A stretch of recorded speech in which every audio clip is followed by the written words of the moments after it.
Hey everyone, my name's Jeremy. Welcome back to the Towards Data Science podcast, and I'm really excited about today's episode because I get to talk to Anders Sandberg. Now, Anders is someone I've been angling to talk to for a long time because his research is focused on some fascinating topics that he approaches with a really interesting multidisciplinary strategy. He's a researcher, a science debater, a futurist, and a transhumanist, and he has a degree in computational neuroscience from Stockholm University.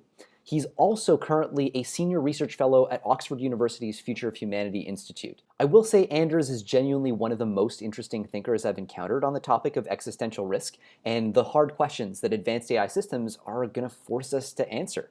He has this way of seamlessly blending together knowledge from fields as diverse as machine learning, ethics, metaphysics, and cosmology, and that just makes him a joy to speak to. And it makes you realize as well how deeply related these different areas become when you zoom out enough to see how humanity fits into the grand cosmic picture in deep time. I really enjoyed this conversation. It covered some fascinating topics that all touch on the future of AI development in some unexpected and surprising way. Those include things like why we might actually be alone in the universe after all, whether the energy efficiency of the human brain suggests that general AI might be harder to put together than it seems, and also whether AIs will ever be conscious. So this one was an absolute blast. I hope you enjoyed the conversation as much as I did, and without further ado, I'm going to get out of the way and let the episode start. All right. Well, Anders, thanks so much for joining me for the podcast. Well, thank you for having me. I'm absolutely thrilled to have you. I've been stalking you on Twitter for longer than I'd care to admit. I mean, there's a lot of really interesting stuff that you're working on. So many topics that relate to artificial intelligence, the future of artificial intelligence, the future of humanity. One question I wanted to start with, though, was a bit biographical. I wanted to get a sense for how you came to this field. What was it that drove you here? So I grew up in northern Stockholm in the 1970s, in a suburb, really boring. So I read all the science fiction novels I could find at the local branch library. And then one day I realized, actually, I want to make this real. How do I do that? I probably should read the science books. So then I started over there, and then I went to the municipal library, and then the main library, and then the university library. So that's how I ended up. I always wanted to make the future real. If I can't write fiction about it, maybe I can investigate it, write papers, invent things, or figure out what we should be focusing on or avoiding. Have you developed opinions in the process about what kind of science fiction is most plausible? And I also want to say, what kinds of mistakes science fiction writers usually make? Because that's sort of I don't know, I wonder if you spotted trends there. So the problem is science fiction authors want to write good stories. And reality is usually a really bad story. The plotting of reality is hopeless. I mean, just look at this year or any other year and you would say, yeah, this is so uneven and it doesn't make sense. Real stories, of course, try to make sense. They try to tell a story that resonates with us. The problem is, of course, that many of the things out in the world are independent of our human emotions, especially when you get to the areas of science and technology. And that means that many of the best stories actually don't handle science and technology very carefully at all. They kind of miss that in favor of human stories, which means that if you want to think about the future, in many cases, you might want to go for science fiction that actually is much less worthy as fiction, but much better at thinking about the ideas. But again, you have a trade-off. Many of the coolest ideas might actually not be tremendously plausible. I found that the science fiction that really contains seeds for interesting things is the science fiction that is full of little ideas that try to describe interactions of things going on in an environment.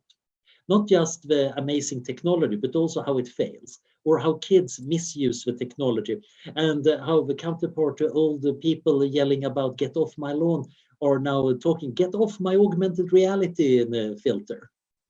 At that point, you start seeing the interesting non-trivial effect.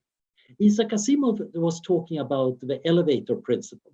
If you show pictures of a skyline of Washington not Washington, if you show pictures of a skyline of New York to somebody from a past century, they should be able to figure out that there must be something like elevators, because otherwise skyscrapers don't make sense. It's too tall to walk up all those stairs. Maybe we're going to be wrong in saying, yeah, all the rich people, of course, live conveniently close to the ground floor, and the poor people have to make do up in the high altitude flat. But they would be forced to realize that there must be something like an elevator to make sense of that picture. And I think this is also where science fiction can be the most useful. It makes you aware of some of these elevator principles. For me, for example, thinking about maintainability of a lot of advanced technologies is an interesting question. How do you repair a space elevator? If you build a sphere around the sun, how much effort does it have to take to protect it and keep it from breaking down? When you make an artificial intelligence, how much extra work is it to keep it sane and functional? Interesting. That's almost it's funny. There's a principle in startups that this reminds me of, which is you should always aim to work on problems that seem boring. That there are things that, those are the areas where people aren't working, and it's where companies like Stripe, no, a lot of people don't know what Stripe is. It's a payment processing company. They do the dirty work. They do the plumbing of the internet. This sort of seems like one of those similar ideas. Do you think that there's a similar effect that cuts the other way a little bit too, where people might encounter an idea that does observe the elevator principle, that is sort of a rational, forward-looking prediction, but whose implications are so profoundly counterintuitive that people just almost reflexively push back at it? Is that something you've seen as well? Oh yeah, all the time. Indeed, getting back to classic science fiction author Arthur C. Clarke, in his book Profiles of the Future, he was talking about failures of imagination and failure of nerve. Quite a lot of people, especially academics, have a failure of imagination. They can't imagine things being very different. I remember being told, a professor of nanotechnology, that self-replicating machines were absolutely impossible. When I pointed out, what about bacteria? Yeah, but we can't build them yet. So from his perspective, self-replicating machines were absolutely impossible because he couldn't put it inside his project. And he didn't want to raise his nose from what he could do to the systems that actually exist.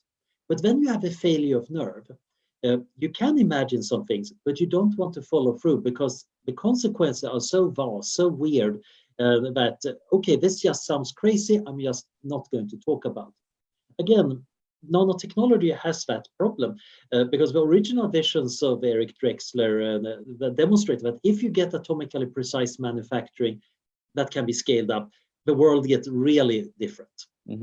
And that got people interested in nanotechnology. But unfortunately, the field then was taken over by people like that professor who wanted to work on stuff that was normal. So we ended up with a lot of wonderful solid state science. But the idea that you could actually do things that really transform a world, that's not really what we do here in the lab. So that's probably crazy talk. And the same thing goes, of course, for a lot of other domains. We have seen it in space. That was what Clarke was writing about.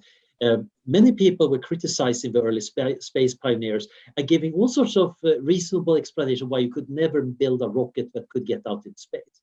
The problem was, of course, that they were thinking about the simplest way they could do it, and then they could demonstrate that that wouldn't work.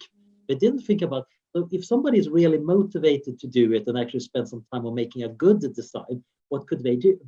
So that's why people were poo-pooing rockets while Goddard was actually launching rockets. Do you think that this, because one paradigm I often get stuck thinking in is this distinction between concrete problems and their solutions and then processes that solve problems. And it always strikes me that it's easy in our mundane day-to-day existence to encounter a particular challenge like space travel and look at it and say, wow, yeah, just like you said, that's really hard. I can't imagine personally solving that. And that's really what we're saying in a certain sense. It's like, it's the same thing that causes us to say, well, if I ran that country, it would run really well. We sort of imagine that we can imprint our will on the problem that somehow reflects what would happen if humanity collectively worked on it, rather than saying, we are some sort of collective structure, a superorganism of some kind, and through a mix of weird market forces, interpersonal interactions, and all this stuff, we are kind of a machine learning algorithm collectively working on solving this problem. Is that an accurate frame, do you think? I think so. And it also depends a bit on the kind of problem you're trying to solve. So if you have a top-down approach, you need a genius of management to do it. And we have seen two good examples of that, the Apollo project and the Manhattan project. In both cases, there was a fairly well-defined goal, and the underlying physics was mostly understood, but not completely by any chance. And then you had people working both on the hard science and engineering problem, but you also happen to have a few management geniuses running the whole project. General Leslie Groves was probably one of the best people in the entire 20th century at managing people and getting stuff done no matter what. But you also have vast projects like the internet that grew organically, full of internal contradictions and messiness. One little micro hobby I have is collecting documents and predicting the imminent demise of the internet. There are many of them, like one from 1981, kind of point out, if this trend continues by September, this is not going to work. This was written in July. And of course, the solution was implemented and September rolled around, no problem. There are a lot of problems with the internet and people have been patching them like crazy. Here you have a lot of bottom-up solutions. Not all of them are perfect. We could have avoided spam if we had implemented mail systems differently in the early 70s, but nobody could envision that email would be used outside the computer department. Definitely not by millions of people, including people who are rather selfish. And nobody thought of inviting an economist who would point out, look, if the marginal cost of sending an extra email is zero, you're going to get infinite emails. Right. Yeah. And it does seem as though, to some degree, like this does make me think of the kinds of problems we have in terms of predicting how an AI is going to solve a problem. If I look at a computer vision model, I'm not going to be able to guess ahead of time in general what kinds of features that algorithm is going to be looking for in images to classify airplanes away from ducks and submarines and stuff like that. In much the same way, it sort of seems like we're constantly taken by surprise by the ways in which we as a collective end up coming up with these crazy solutions. One thing, maybe this ties into some of your work on deep time and the Fermi paradox. One thing this makes me wonder is, is the collection of atoms in the universe really all just is it all just the parameters of some grand optimization algorithm that are being jumbled around over time? And I mean, I'd love to see you interact with that idea. First of all, maybe we can dive into the Fermi stuff in a minute. Yeah, in some sense, I think it's totally true that, yeah, we're doing a giant optimization. We're minimizing free energy, some Gibbs free energy or Helmholtz free energy or whatever. I can never keep them apart. So in some sense, oh yes, atoms and the particles are trying to get to an energy minimum constrained by also trying to minimize entropy. And that's already where things start getting really weird and interesting. Because the universe started out with a pretty flat space-time for some reason. But of course, a very high temperature and a lot of jumbled atoms.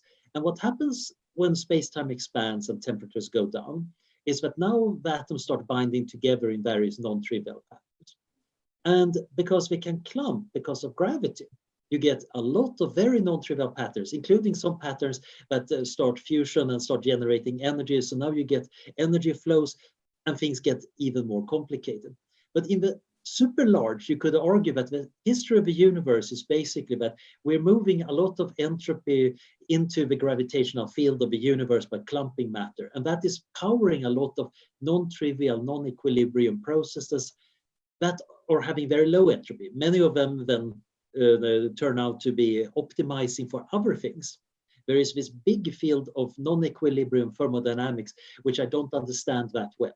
But it seems like in many cases, like if you have a flame that is kind of continually fed the gas, it will tend to maximize or minimize entropy production, depending on the constraint. You get a lot of these weird optimizations starting to happen all around the place.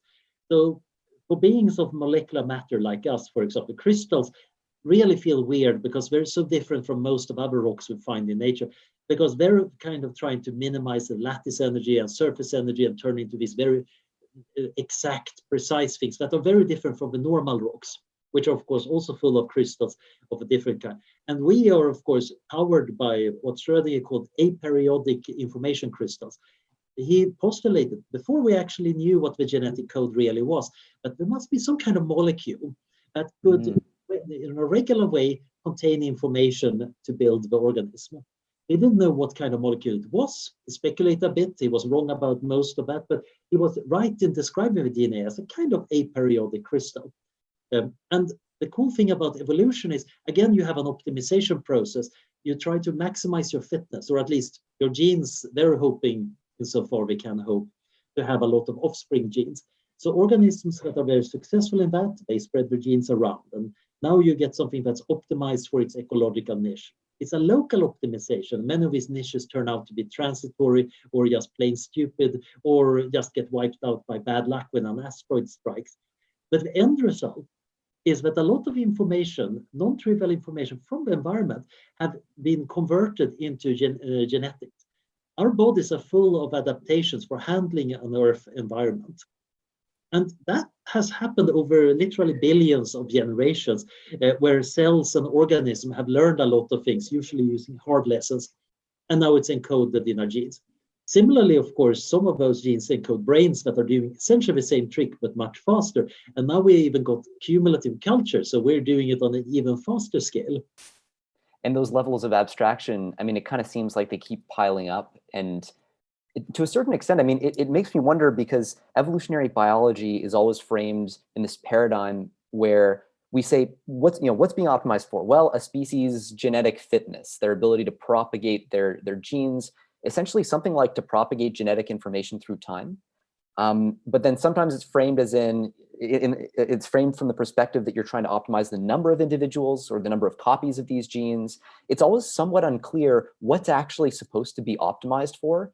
And it sort of seems, as we edge closer and closer to what a lot of people think is this technological singularity, that that's going to break a lot of these assumptions as well, because presumably intelligence is not genetic. It's not contained in genes. So whatever the universe is optimizing for, it doesn't necessarily just seem to be genetic fitness. It seems to be something, but I have no idea what it is. Do you have any thoughts on what that might be?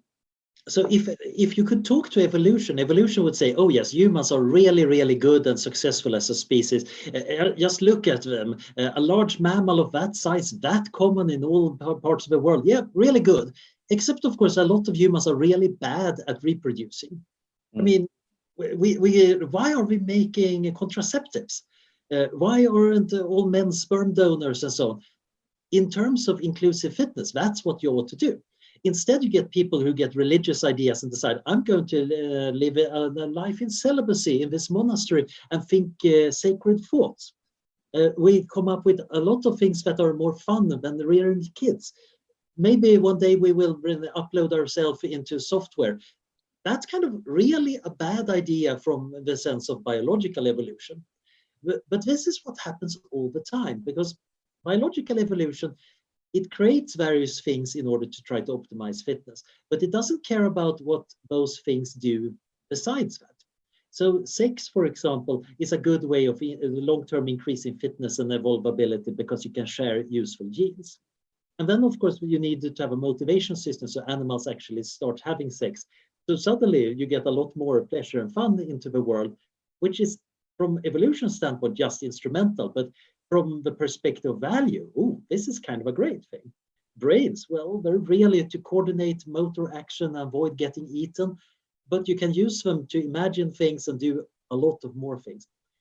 So it seems like deep down the universe might just be doing free energy minimization, but then that leads to these super non-trivial effects.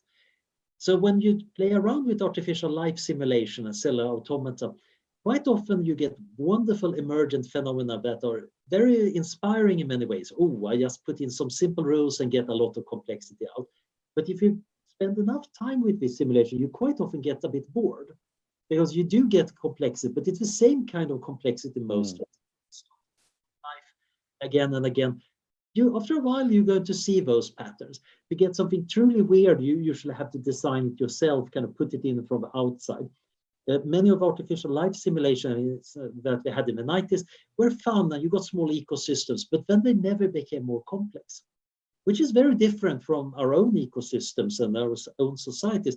They do seem to have a tendency to become more complex. It might be that we're missing something very fundamental about reality or evolution, or it might just be that you need a big enough world to have it happen. a little bit like the neural network revolution in the 2000s, demonstrated that up until this point, we had been using too little data, too small computers, and too little training. When you scale this up a few orders of magnitude, really amazing new things happen that we couldn't even imagine in the 1990s. And it is amazing how different the world is from what you might imagine it being prior to the takeover of some of these strange effects, sexual selection, sexual reproduction, biological evolution, all these things.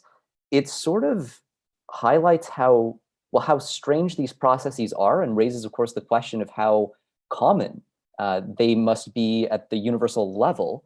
I think this might tie into some existential questions about risk, right? Because people often talk about, why do we look up at the night sky and we don't see any other alien civilizations there? Does that mean something about a great filter, or something that might be ahead of us still? You've done a lot of work on this topic. I would love to just prime you with the question: what do you think of the Fermi paradox? Can you introduce it and just describe it a little bit, and then see where you take things from there? Yeah, so the Fermi paradox is not really a paradox, and some people would point out that it's not even Fermi's, but I like to call it Fermi's question. So back in the 1950s, the people at the Manhattan Project were having lunch and talking about atomic rockets and how easy it would be to settle the universe now when the power of the atom had been unlocked. And then Fermi apparently just asked, so where is everybody? And that was a very good question, because if it's easy to go across the gulfs of space and settle the entire universe, we ought to be seeing a lot of examples of intelligence, because the universe is really big and really old. And it doesn't take that long, if you can spread between the stars, before you're showing up everywhere. So that empty sky became a real problem, because if you're somewhat optimistic about technology, this seems to create a tension, and that's why people say it's a paradox. We assume that there's a lot of sites and times where intelligence can emerge. You multiply that with some reasonable probability of intelligence emerging, and then you should get a number. And if you're somewhat optimistic, you get a large number, and that doesn't seem to fit. Now, you could argue that maybe there are very few places in the universe where intelligence and life could evolve. So there are some people saying that Earth is very unique, but it's hard to make it super unique, so unique that you can safely assume that there is no life everywhere else. So there has to be something else. And of course, some of these factors, somewhere in this equation that you multiply various factors together, there has to be one factor that's small enough to make the universe pretty empty. So that's the great filter factor. It could be that life is super rare. In that case, well, we're lucky, we exist, and now we have a big future ahead of us. Or it could be that intelligence is rare. Or it could be that intelligence is common, but it doesn't survive very long. And that's, of course, the kind of scary great filter that got us working at the Future of Humanity Institute, thinking about these questions, because that seems to be one of the few pieces of really independent information about our chances. Other information about global risks come from reading the newspaper, thinking about what are the latest news about biotechnology and pandemics, trying to understand other issues. But here you have something that seems to be an average across all possible civilizations. Now, the really interesting thing here is, of course, if we're living in a universe that has a tendency towards complexity, this gets even worse. If you think that the universe is pretty neutral or inimical to life, okay, fine, it's pretty empty. If you think the universe is really trying to get life and intelligence, you have a bigger problem. It's also worth noticing that in the past, many people were absolutely convinced that every environment had its own inhabitants. The idea that there were people living on other planets was almost self-evident to a lot of people, both in antiquity and the early modern era. Really? Kant actually said that it would be kind of crazy for God to create these planets and not put people on them. That incidentally also means that you don't need to care too much about the end of humanity. So my friend Thomas Moynihan has written an excellent book, X-Risk, about the history of thinking about the extinction of humanity. And he points out that up until fairly recently, people were not taking it terribly seriously, because if we go extinct, well, somebody else is going to show up. That's the way the universe is. But if you think we're almost alone or entirely alone, if our spark goes out, there's just darkness. That makes existential threats much worse. So this is another reason we really want to understand the Fermi question. And okay, yeah, I totally I totally understand that fixation on the Fermi question, as you put it, and I agree. I mean, the Fermi paradox framing always seemed, it's not that it seemed naive, but it seems as though it reflects a certain bias towards thinking that when you look at, I guess, the famous Drake equation that sort of lays out all of the factors that you multiply together to get, excuse me, the number of potential alien civilizations out there, there's, and you've pointed this out in your work, there seems to be a consistent reflection of the author's bias. So if you're analyzing this equation, you can come up with almost any answer you want, depending on how you tune those factors. Would you mind exploring? Even unconsciously, it's very easy to just put in what you think is reasonable, and look, you get a reasonable answer. If I get what I think is an unreasonable answer, quite often I will go back and more or less consciously fudge things so I get what I think is a reasonable answer. And this is, of course, quite dangerous for thinking critically about it. And actually, to that point, that implies a huge amount of uncertainty in the prediction itself. Are we doing a good job academically or research-wise at studying that uncertainty, at accounting for it? Well, I have a paper where I'm arguing that we have been doing a bad job at this. Because typically, what I would say people do is they line up factors for a Drake equation. They admit that this one we don't know. We actually have no clue on how likely life is on a terrestrial planet. But let's just say 1 chance in a million. And let's admit I'm making up this number. And then they multiply everything together and they get a number. And they admit, of course, that, yeah, this is super uncertain because I made up some of those numbers. And then they leave it at that. Because to them, admitting that you're uncertain about something, that's how to handle uncertainty. But this is, of course, not rational.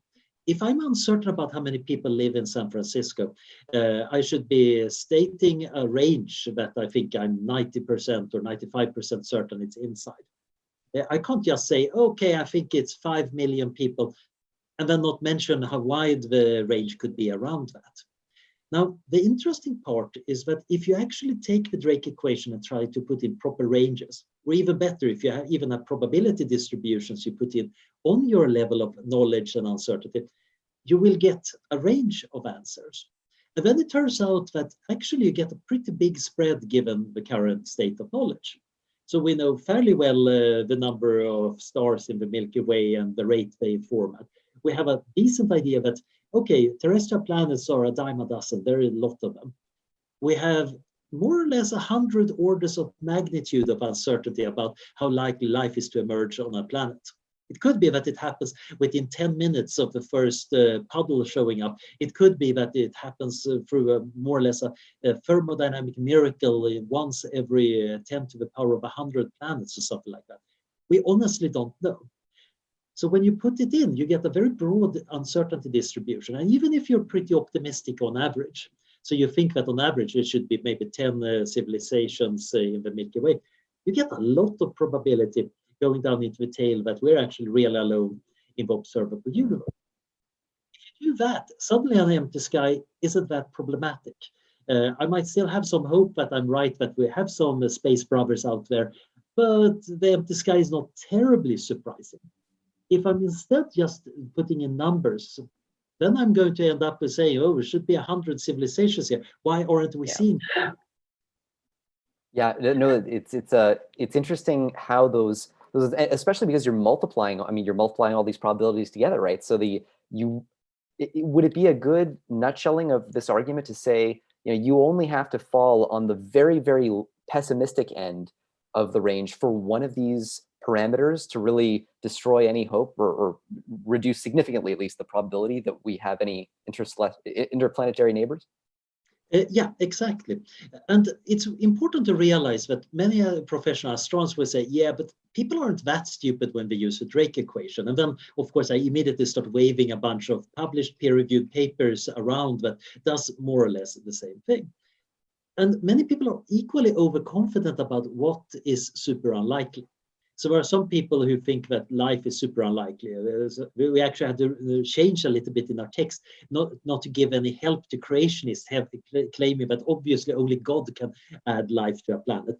But it's not implausible that it might take a very unlikely set of events leading to that complexity. One thing that I didn't think about before writing that paper was it might be also possible that a lot of life ends up with a genetic coding system that is rather crappy. It allows them to reproduce, but the evolution is really slow. So they never get the chance to turn into anything interesting until the star burns up. Now, our kind of life only took a few billion years to go from kind of primordial goo to people writing papers about primordial goo. But it might be that most life in the universe actually stay primordial goo until it dries out and dies. So that was something I didn't think about as the hard point, but I realized, oh, that's actually a possibility. It's kind of a disturbing one. Yeah, and actually, so it's funny, you mentioned the creationist angle there, and there's something that, I mean, I come from the world back in the day of quantum mechanics, and I did my work in a field called interpretations of quantum mechanics, and we talked a lot about multiverses in that context. One of the things that I always found to be a compelling argument for the multiverse is the idea that if it genuinely does appear that we are alone in the universe, what a fantastically suspicious situation that would be. It would mean if the observable universe is all that actually exists, and there is exactly one exemplar of intelligent life, then that implies that the probability of life evolving on, let's say, a given planet was tuned to almost exactly 1 in however many planets there are in the universe. That is an incredibly, it's not 10 times bigger than that, or we would have 10 interstellar neighbors. And it's not a billion times smaller than that. It is exactly, or very roughly exactly, that order of magnitude. And then, I mean, that's, I guess, where you might point to some of these religious narratives that might be an alternative explanation for this sort of thing. Is that, do you find that to be compelling as an argument for there being a much vaster universe beyond the observable universe, maybe a multiverse, something like that? I think multiverse theories, many people recoil from them because it seems like, oh, wait a minute, isn't science supposed to be dealing with testable stuff? This sounds very untestable. But they seem to be a fairly robust prediction of a lot of different theories. So it's not just that you can claim that the quantum mechanics leads naturally to a multiverse theory. That's also my own point of view. But then again, one can spend all day and night arguing about the interpretations of quantum mechanics. But there is also no good reason to think the observable universe is all there is to the universe. Indeed, the space-time seems to be flat, which means that the simplest answer is, oh, yes, it's infinitely large. You can say, well, it's got some kind of closed topology, but we have seen no evidence for that. And you need to add extra complications to get that to work. And then, of course, you have the inflation theory saying that, well, actually, there might be other domains, and so on and so on. You get multiverse theories propping up almost all over the place. And this means that it's kind of easy to explain almost everything because somewhere this is bound to happen. The real question is, of course, why the world is not weirder. Why are we finding ourselves at a fairly normal looking planet around a G star? Even that might be a bit weird because after all, yellow dwarf stars, yeah, they're not super common compared to the red dwarf stars, which are everywhere and are also going to be shining much longer. So it's kind of slightly odd that we're relatively early in the stelliferous epoch of the universe, rather than somewhere in the middle, orbiting a little dim red dwarf star. And in another paper, I argue that that might actually be a hint that it's not that habitable around these dwarf stars. Normally, I'm kind of optimistic about the habitability about those planets, but maybe those flares really do erode the atmosphere, or continental drift stops early enough that they lose the carbon cycle, and then the climate goes haywire. So actually, most life tends to show up early in the stelliferous epoch. That's actually, in a way, kind of counterintuitive. Actually deeply counterintuitive. And it also highlights, I suppose, the amount of uncertainty there is too. I mean, if you're otherwise fairly bullish about these, was it white dwarf stars, sorry, or? Red dwarf stars. Sorry, red dwarf stars. So if you're otherwise really bullish about them for a variety of other reasons, and yet here we are orbiting some different star. I mean, what is the, What's the difference in relative frequency between red dwarf stars, which ought to be the star that we're orbiting, if they indeed are more or are equally habitable, and our own sun, or stars like our sun? So basically, you have, I would say, about 30 to 50 red dwarf stars per yellow star. And when you go down to the smallest ones, the smallest and dimmest ones, the numbers skyrocket. They're really ubiquitous. And they also last really long. The sun is only going to be lasting for 5 more billion years. Mm. Then it's going to become a red giant and shed its outer layers and become a rather boring white dwarf star. Very sad for people living in the solar system at the time. But meanwhile, many of the red dwarf stars around us, they're just happily going to keep on going for literally 1 trillion years. Barnard's star, which is a few light years away right now, it's still going to shine when not only the sun has turned it a white dwarf, but also cooled off to become a rather boring, almost black dwarf. It's still going to be shining. It's going to be fusing practically all its hydrogen. If there is a planet around it, it's going to probably have the same temperature in that future as it has right now. So if you add up something like, I'm sure this is a bad term for various reasons, but if you add up the sum of all the possible life-sustaining years of like red dwarf stars in the universe, it should be way bigger than the sum of life-sustaining years of our sun, or stars like our sun. Oh yeah, it should totally dominate. I can't remember what the exact number is. I calculated a while ago, but there is a lot more biosphere years around red dwarf stars than yellow dwarf stars. Biosphere years. Okay, yeah, good to know there's a better term for it. That's great. Fascinating. Okay, so there are all kinds of open questions about how we got here then. Clearly, the range of uncertainties is just incredible. It's fascinating that we can even reason about this. And frankly, I've been surprised reading your work at how much information you've been able to extract from our apparent situation just from being here.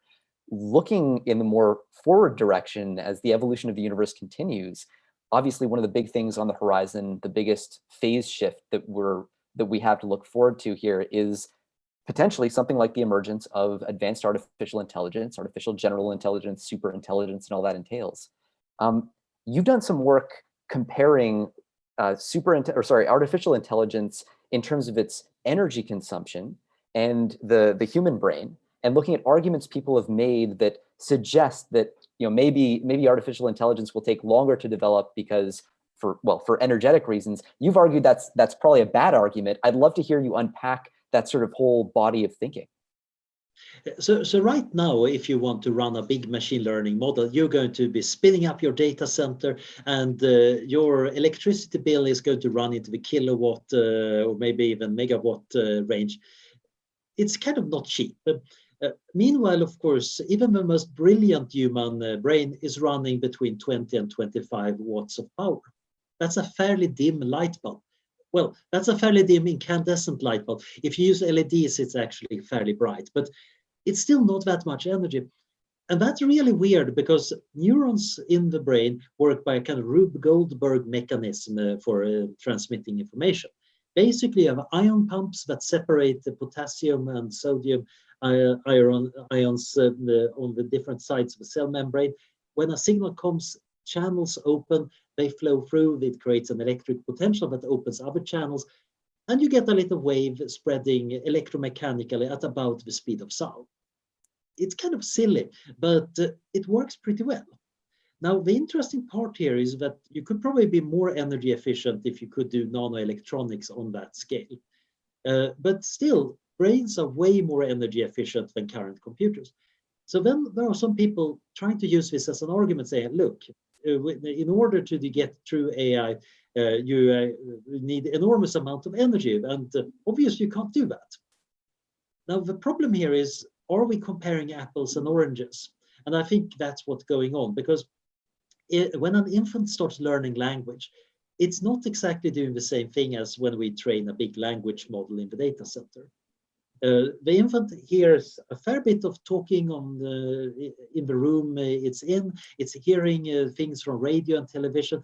It's surrounded by language, but total amount of words an infant hears in 1 or 2 years, that's not astronomical. I don't know exactly how many million words they get, but it's not enormous.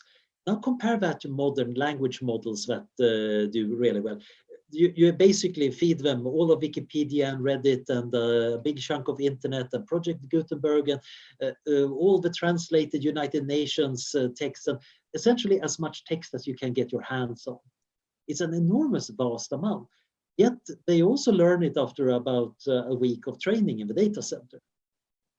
And when you look at the processes going on, they seem to be also very different. The machine learning process uses stochastic gradient descent, while what's going on in the infant's brain seems to be more like Hebbian learning. So my argument is basically that this doesn't work as a comparison. We can't use the energy, the use of current computers to say anything about when they can reach human intelligence. In particular, because improvements of algorithms can quite often mean that we kind of fake an extra decade of Moore's law. If you look at performance of chess computers, you have seen in the past occasionally that the ratings just jump up by a significant amount when somebody came up with a better way of solving the problem. So this means that actually using energy as the way of estimating bounds on AI doesn't work. Now there is a flip side to this. I do think energy, intelligence, and information do matter, and we can use it to bound what civilizations can be up to. Because civilization does, in some sense, is information processing. I like to point out that even when falling in love is at least in part an information processing operation. Maybe the key part of love is not at all the information. Maybe there is kind of ineffable qualia that are actually what really matters. But you better remember who you're in love with. That's information storage. You better do something about it. That's kind of information that needs to go to muscles, and so you say something. So the interesting part here is that we can use the physics of information and energy to actually say a little bit about advanced civilizations and what they can and cannot do. We can look at the energy source and say, yeah, there is not enough energy in the universe to actually perform that kind of computation. This gives us some ways of thinking about the extremely advanced civilizations that might exist in the extremely far future. But it doesn't tell us very much about whether we get AI in 10 years or 100 years. And on that forecasting side of things, obviously any forecasts that have to do with AI and when we're going to get transformative AI come with huge error bars. Do you have a personal inclination? Like what would your personal error bars look like on, let's say, an 80% or 90% confidence interval for the emergence of AI that can, let's say, design machine learning systems better than human beings? Because I think that's probably, for various reasons, a good objective benchmark. So my maybe 80% confidence interval would probably start later than most of my colleagues. I think I would be rather surprised if we saw AI doing good machine learning design before 2030 or maybe even 2040. And the end point on the other hand might be run into the 2100s. I have fascinating. Yeah, so I have a very broad estimate, and I think if somebody cornered me about it, I would probably hedge and make it even broader. Now, of course, from a safety standpoint, I like to point out that, yeah, but we better work as if it's going to happen very shortly, because we better have done our homework on making safe and value-aligned AI before it arrives. And even if it arrives in 10, 15, 20 years, that's actually a rather short time to solve some very fundamental and deep problems. And if it takes a century, well, it might still turn out that it's a hard problem to solve. After all, philosophy have been trying to solve the value alignment problem for humans in 2,500 years with modest results. Actually, I think that's a really interesting area to dive into. What, if any, do you think the differences are between the value alignment problem that philosophers have been working away at for the last, as you say, 2,500 years or whatever it is, and the value alignment problem that we have to sort out with our AI systems in order to make sure that they do what we want, and that they actually are doing, that we know what we want them to do as well, which is sort of the two parts of this. So the interesting thing about philosophy and thinking about ethics is that for a long time, it was just assuming that the only minds that we need to care about are human-like minds. There are a few interesting discourses in the Middle Ages about ethics for angels, but generally it's not regarded as much of a problem because we know that angels behave themselves anyway. The question is whether they behave themselves out of free will or just because they're programmed to do it. But most of the assumption was always, yeah, but everybody thinks a bit alike. And that assumption about a human-like mind has been quite profound, and it's a bit problematic because human minds are rather special ones. It has been an interesting discovery in animal studies that yes, it seems that chimps actually have a sense of fairness. They get very upset when they see another chimp being overpaid for doing some work in the lab.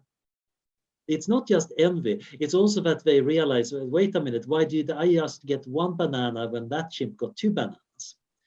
So you can see that there are some elements of what we might say moral feelings. I don't think chimps actually are thinking about ethics or fairness or anything like that, but we certainly need to have these prerequisite feelings that allow us to work in a social group. And a lot of that then gets refined because we got big brains and start thinking abstractly about it into general principles.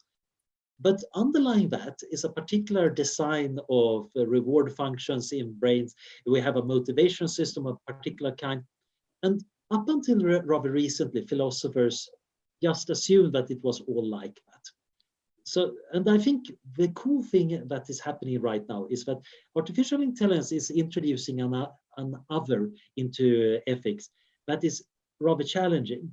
Certainly, some ethicists have been thinking about animal rights and animal suffering and those issues, but animals were never moral agents that you needed to care about. If you try to teach ethics to your cat, it's not going to work very well. But you could, in theory, try to do that with the AI. And people have started to realize that these systems can be very, very different from humans. Indeed, going from an anthropocentric to a non-anthropocentric ethics, I think is the great challenge, not just for making safe and ethical AI, but also for philosophy. And I think it's also very healthy for both fields to talk to each other. Yeah, so, generally going beyond the human is quite helpful. Yeah, it's a really interesting question that as to whether and to what extent we do count AI systems as being these agents that need to be factored in, where we have to do the accounting in a way that minds their needs and wants and desires. And it also sort of, I guess you can't separate it out from questions around consciousness and subjective experience, because if these are really just black boxes that don't have any feelings, no matter what, no matter how real they might seem, or no matter how emotive they might seem, if they really are emotionless deep down inside, because I don't know, because machines don't have feelings, then we might be wasting our time and energy optimizing for their preferences. Do you have any thoughts about how we might explore that? I mean, that seems like it's obviously linked to the hard problem of consciousness. This is not an easy thing to answer, but what are your thoughts on that? And I'm a lousy philosopher of mind. I have no idea how to really resolve that. But I think sometimes consciousness is beside the point. So when Nick Bostrom's book on superintelligence came out, Searle, the great philosopher of mind, wrote a somewhat sketchy review saying, look, machines are not conscious, so there is no ethics problem. Which is kind of weird because a car can run you over without being conscious. Unconscious machine can be quite dangerous. And Nick's point was, of course, very much, we better make safe machines. Whether they are conscious about that they're safe or not conscious is beside the point. Now, we might want to design machines that are moral patients that we need to care about. And we might also have very good reasons not to want to do it. Joanna Bryson wrote a paper with the great title, Machines Should Be Our Slaves, or maybe it's Robots Should Be Our Slaves. The title is, of course, pushing things a little bit further than paper, but she's got a great point. For many purposes, you don't want something that you have to care about. And she thinks that it would be a rather stupid step to make a lot of machines that we need to care about.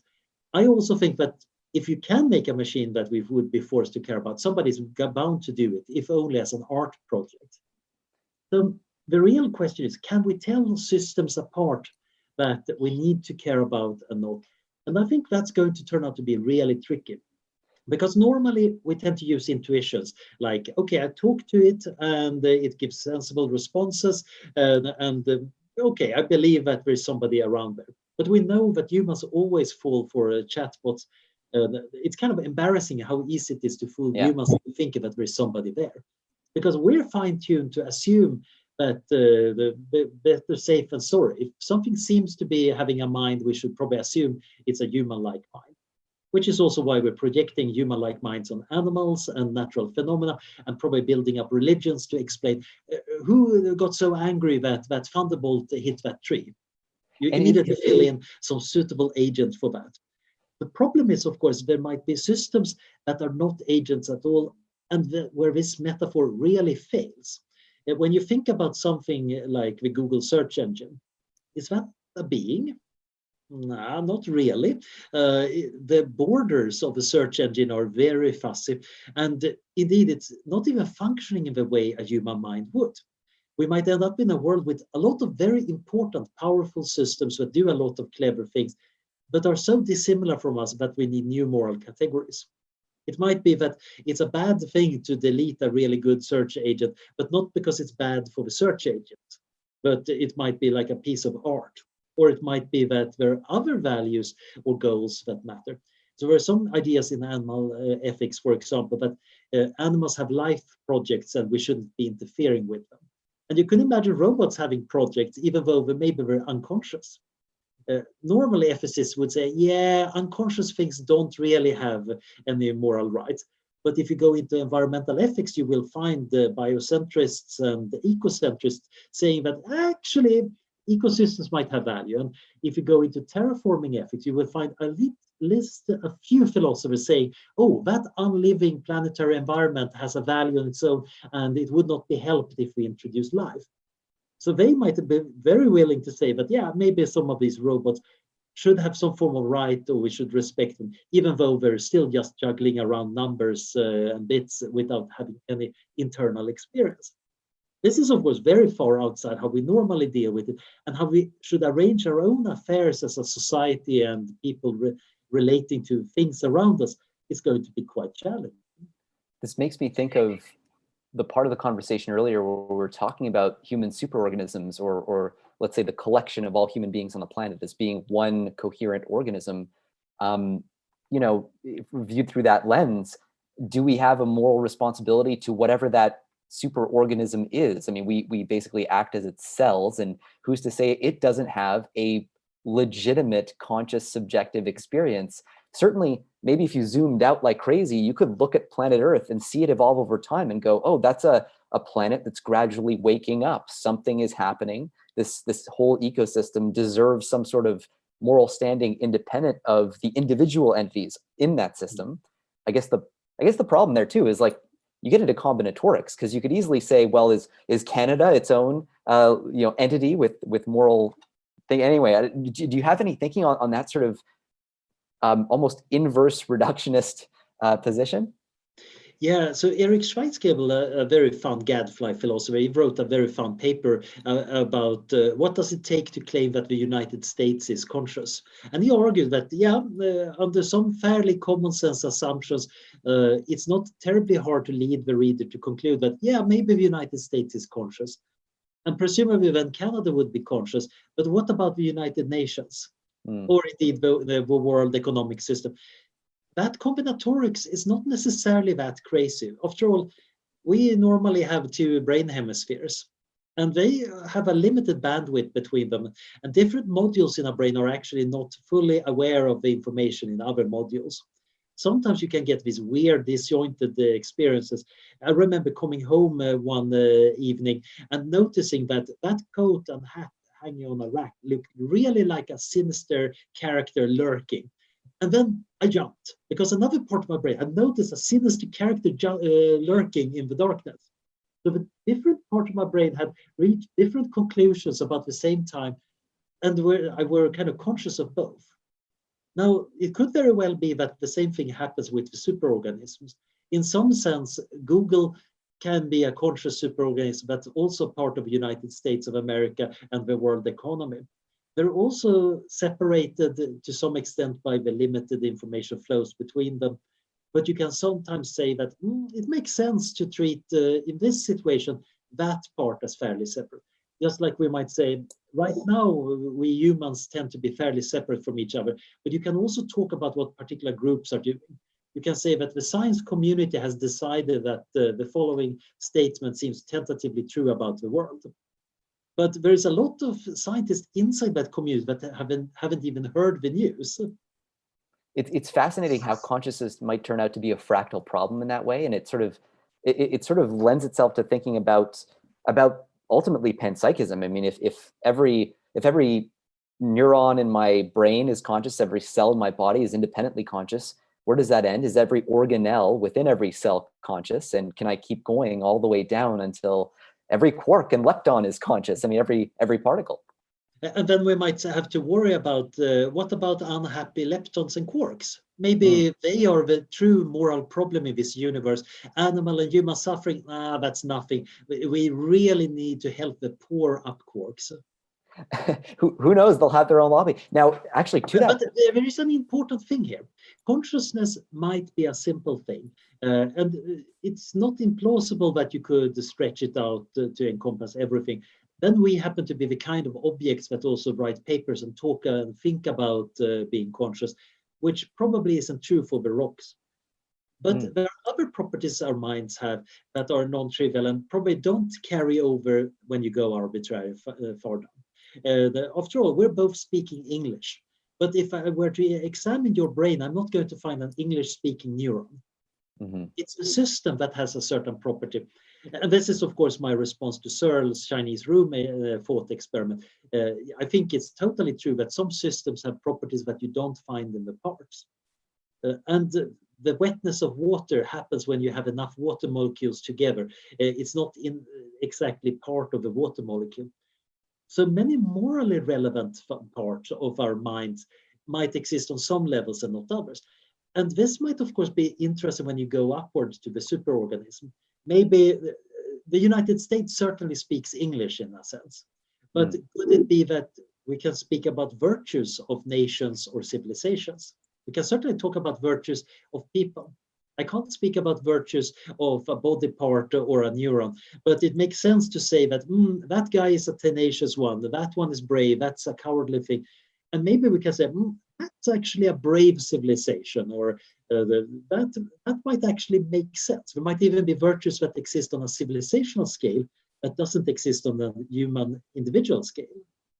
Is there, because one of the things that I find confusing or sort of difficult to reconcile, I think intuitively, intellectually, I think it makes sense, but intuitively, I still struggle with it, is just the idea that, you know, if human superorganism genuinely is conscious, I mean, its behavior is fully determined. It seems like anything that the human superorganism does is just a function or product of the behavior of all the individual humans that make it up, each of whom feels like they have free will. So it kind of feels like there's no room for that superorganism to make different decisions than those that it does make, which sort of seems to imply that, it can't really be a conscious, free-willed entity. But then again, I guess the same is true of us with ourselves. It's not like we have that degree of freedom either. I think the solution here is that people are assuming too much about free will. We want it to be kind of a form of freedom that I don't think is compatible with physics or even logic, really. But what's really going on is, of course, free will is a useful description of what most people do. If I'm committing a crime, in many cases, okay, I've made a decision and it's based on what I knew and felt at that time, which might have been a bad idea. Maybe I can even demonstrate the neural firing that led to me committing the crime. But that doesn't actually work as a good explanation of why I did it. Free will is a very useful thing on the human-to-human level. It might be less useful to ascribe to large groups. Can we say that the Democratic Party has free will?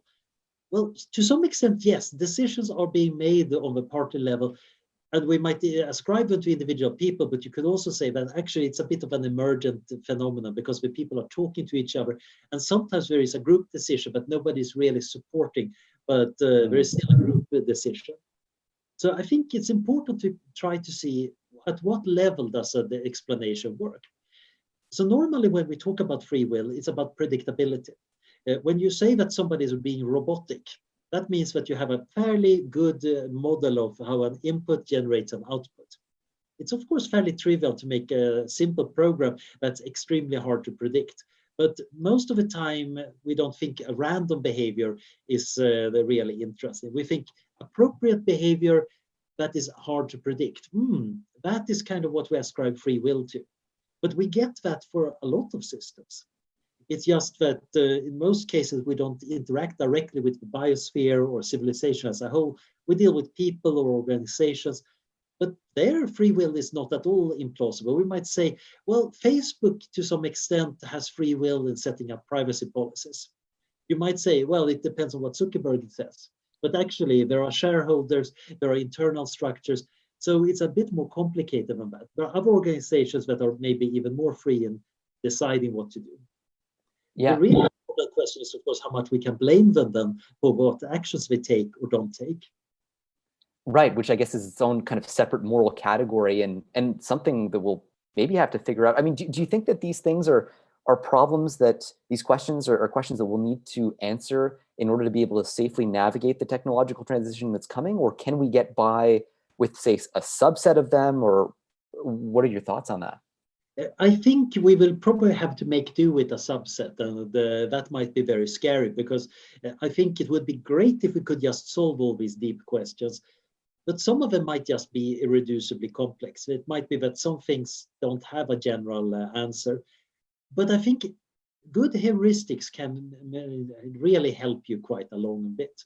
If you think about the division of power in a government, for example, that balancing act is really useful for avoiding certain failure modes. We learned that in various ways. If you think about setting up organizations so they don't have too much infighting, there are various tools for doing that. Setting up rules for responsibility that make people behave themselves. We have a palette of different options here. So if you create new institutions, you actually can think about, okay, what ways can this fail, and then can we build in safeguards? And we have invented them over time. It's fascinating to go back and look at the history of various political institutions, because in many cases, it's just like looking into software and looking at cryptographic primitives. People had to invent the committee. People had to invent various forms of ballots and election mechanisms at different points in time. Various bad approaches were tried, and most of them have been forgotten. Good ones are now in the toolkit, and we can put them in. We probably need to invent way more, because we have both new problems. The things are on a different scale. That's one reason why the technological transition is so scary. It's not just that we need to think about artificial general intelligences that might be around, but we already have our corporations and other superorganisms that are already demonstrating that, yeah, that's not trivial at all to control. We also found various cool mechanisms to do it in a distributed manner, like market forces, reputations. Even when parents tell the kids how to behave and not behave, and give them various myths about what happens to kids that are doing the wrong thing. Yeah, that's a form of programming, and we can borrow some of those ideas. For example, when we want to teach our robots how to grow up. So then, of course, we will have to test things out and probably find good ways of automating generation of better tools. So there's a lot of things to work on here. And the cool part is, this is going to kind of blow up the borders between philosophy, programming, economics, and a lot of other fields. There is so much interdisciplinary work that needs to be done here. We can steal the coolest and best parts of different disciplines and build them into entirely new disciplines. Yeah, it's incredible how much you've had to learn and know and understand about all these different fields just to be able to make estimates about timelines that have massive uncertainty associated with them, just to be able to get something that's sensible. It's just an absolutely fascinating grand tour of the past and the future, really deep time. I really appreciate your time, Anders. Actually, one thing I will say is to anybody who's listening, if you're curious about Anders' work, please do check out his Twitter, because it is really good stuff. Anders, are there any other resources that you recommend people take a look at? Well, in some sense, I would say Wikipedia. I think Wikipedia is an interesting thing, not just as a repository of human knowledge, but also a demonstration of sometimes we can get our act together. It's interesting to look at successful examples where people actually collectively pool together information solve various disputes and the problems, and create something that is worth a lot. If you had a kind of typical Star Trek, the old series episodes where aliens were to judge humanity, Wikipedia would be one of the things I would point out. Look, this exhibit, we're not that bad. And the interesting thing is people have been trying to make Wikipedia-like resources, and most have failed. And we can learn from that too. Eventually, I think we are going to have some kind of art and science of making these great shared resources that actually hold together and give a lot of benefit. Right now, we have only been trying to do this for a few decades online, so we still have no clue on how to do it regularly. But I think we are going to get better. So that's why I'm really recommending looking at things like the Internet Archive, Wikipedia, and maybe some of the reputation systems that seem to work like on the Stack exchanges. These are amazing treasures in their own, not just in the sense that there are cool questions being answered on Stack Exchange or that the Internet Archive helps our collective memory and go on, but also we can actually build entirely new tools for growing in our collective system. Yeah, and hopefully they do keep growing. Hopefully they help us keep this superorganism aligned. Yeah, I'm hoping that in 1 trillion years there's going to be a Wikipedia entries on all of this. Thanks so much, Anders. Really appreciate it, and thanks for your time. Thank you. It's been so much fun.